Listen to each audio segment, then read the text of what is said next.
প্রথমে এই মেয়েটার কথাগুলো শুনেন। সাথে মানে একটা ফ্রেন্ডের দিয়ে পরিচয় হয়েছে, তারপরে ফ্রেন্ড দিয়ে রিলেশনে গেছি। রিলেশনে যাওয়ার পরে ও আমার সাথে রীতিমতো অনেক কন্ট্যাক্ট করছে, কথা বলছে। তারপর আমাকে নিয়ে কুয়াকাটা ঘুরতে গেছে, আমাকে নিয়ে ঢাকা গেছে। তারপরে সব কিছুই ওর সাথে আমার সাথে একটা স্বামী স্ত্রীর মধ্যে যা হয় সব কিছু ওর সাথে আমার সাথে হয়ে গেছে বিয়ের আগে। তারপরে যখন সব কিছু বিয়ের আগে হয়েছে, তারপর আমি ওকে বলছি যে মানে আমাকে ইগনোর করে বিয়ের আগে সব কিছু হয়ে যায় পর ইগনোর করার পর আমি ওর ফ্যামিলির কাছে আসছি।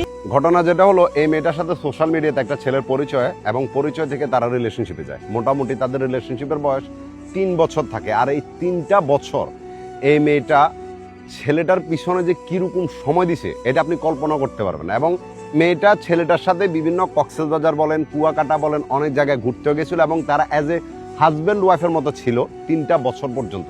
মেয়েটা যে কাজ করতো, কাজকর্ম করে যে টাকা পয়সা পাইতো, সমস্ত টাকা পয়সায় ছেলের পিছনে উড়াইতো। এবং 3 বছর যখন মোটামুটি তাদের সম্পর্কের বয়স হয়ে গেছে, তখন এবার ছেলেটা মেয়েটাকে ধীরে ধীরে ইগনোর করতে শুরু করে, কারণ মেয়েটার যে কাজ করতো কাজটা চলে গেছে। তো এখন ছেলেটা আগের মতো টাকা পয়সা চাইলেও মেয়েটা দিতে পারতো না। আর এই জন্য ছেলেটা ধীরে ধীরে মেয়েটাকে ইগনোর করে তার থেকে সরে যাচ্ছিল। যখন মেয়েটা এই জিনিসটা বুঝতে পারছে, তখন মানে ছেলেটাকে ধরে বুঝাই শোনায় বলেন, ভয় দেখানো বলেন, যেটাই করছে দেখাই ছেলেটাকে বিয়ে করছে। বিয়ে করার পরে মোটামুটি 2 মাস যখন তাদের সংসার জীবনটা হয়েছে, 2 মাস পরে মানে মেয়েটার সাথে ছেলেটা যোগাযোগ টোটালি বন্ধ করে দিছে। মানে মেয়েটাকে মেয়েটার মতো থাকতে বলতেছে, ছেলেটা ছেলেটার মতো। মেয়েটা প্রথমত এই জিনিসটাকে এতটা সিরিয়াসলি নিয়ে নাই, পরে দেখতেছে যে মানে বরাবরই ছেলেটা একদম যোগাযোগ টোটালি বন্ধ করে দিছে।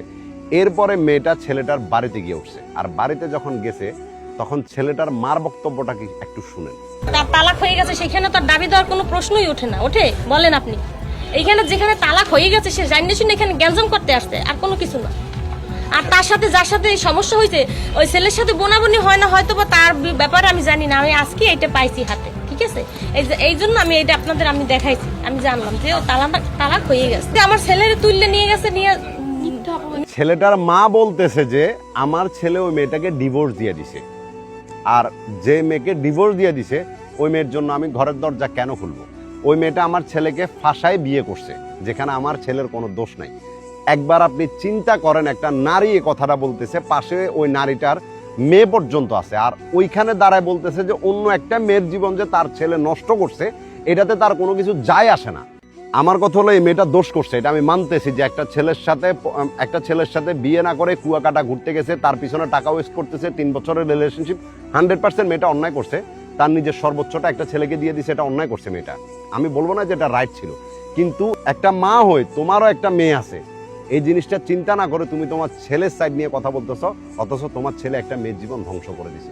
তো এই জন্য আল্লাহর কাছে বলতেছি যে তোমারও একটা মেয়ে আছে, আর তোমার মেয়ের সাথে যাতে আল্লাহ পাক ঠিক এমনই কিছু করে, যেমন বলছো না যে ডিভোর্স লেটার পাঠাই দিছে আমার ছেলে। তো এখানে আমি ওই মেয়ের সাথে কথা কি বলবো, ডিভোর্স লেটারটা কেমনে পাঠাইছে জানেন? মানে মেয়েটা জানতো না, যখন মেয়েটা ছেলেটার বাড়িতে আসছে, তখন ছেলের পরিবার মেয়েটাকে একটা কাগজ দিতেছে যেটার মধ্যে ডিভোর্স দেওয়া হয়ে গেছে। মানে কিসের ডিভোর্স এটা? একটা মেয়ে জানে না, সে সংসার করতেছে, সবকিছু ঠিক আছে, একটা মেয়ের জীবন তুমি ধ্বংস করে দিয়ে বলতেছো যে ডিভোর্স লেটার দিয়ে দিছে, সব শেষ। মেয়েটা কান্না করে করে বলতেছে যে আমার বাবা অসুস্থ ঘরের ভিতর, অথচ আমি আমার ফ্যামিলিকে পর্যন্ত দেখতাম না, সর্বোচ্চটা আমি ওই ছেলের পিছনে উড়াইছি। যখন আমি তাকে আর ঠিকমতো টাকা পয়সা দিতে পারতেছিলাম না, তখন সে আমাকে ইগনোর করে বা তার পরিবারের সবাই মিলে আমাকে তার থেকে দূর করে দিছে।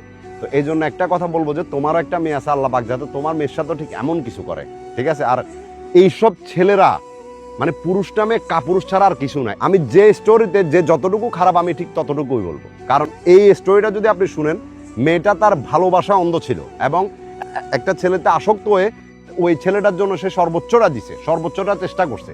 কিন্তু যখন মানে ছেলেটার চাহিদা পূরণ হয়ে গেছে, মেয়েটা যখন আর কোনো কিছু ছেলেটার জন্য করতে পারতেছে না, তখনই মেয়েটাকে লাথি মেরে ছুঁড়ে ফেলে দিছে একটা টিস্যু পেপারের মতো। তো এবার ভাবেন, এই ছেলেটা কি সত্যি এক বাপের জন্ম হতে পারে? আর এই মহিলাটাকে তো দেখতেছেন, ছেলেটার মাকে।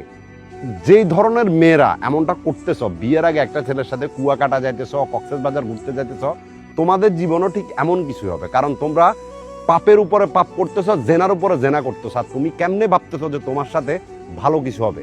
একটা কথা মনে রাখিও যে উপর আল্লাহ একজন সবকিছু দেখতেছে, এবং আল্লাহ যেদিন ধরবে ওই দিন ধরার মতো ধরবে। এই জন্য আমি একটা কথা সবসময় বলি যে সময় থাকতে বুঝে নাও, কারণ সময় যদি বুঝাতে আসে তখন অনেক কষ্ট হবে, সর্বোচ্চ হারাবা, তখন বুঝতেও পারবা, কিন্তু তখন বুঝেও আর কোনো লাভ হবে না। এই কথাটা যদি বুঝতে পারো তো অনেক ভালো, বাকিটা তোমাদের ব্যক্তিগত বিষয়। ভালো থাকবা।